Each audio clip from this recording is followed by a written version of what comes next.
राखी मनैबा पई आमे कामरू ब्रेक नहीं घर को जाइथौ हेले जहा पई आमे घरे पहुंची पारू चलंतु तांको कहानी सुनिबा। राखी पूर्णिमा हूँ विश्वास प्रतीक आउ राखी पूर्णिमा जो आसे आमर पिलादिन कथा भी बहुत बहुत मन पड़े। दिन थिला पिला थिलु सेतेबेल को भौणी राखी बांधे हाथ रे से दिन मजा आउ कौन आज आम पाई पारू।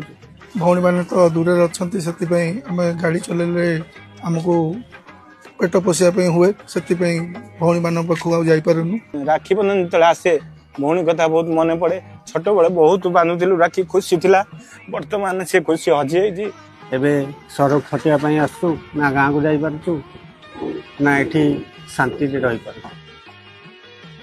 यही कहानी खाली यही मानकर नुह जो मैंने भी निज पेट पोषापी घर ठार दूर अच्छा ये कहानी से समस्त जो हाथ हैंडल पछाड़े अच्छी बोली आम सेफली घरे पहुंचुचे यही राखी से हाथ को खाली रहा दबा गोटे राखी से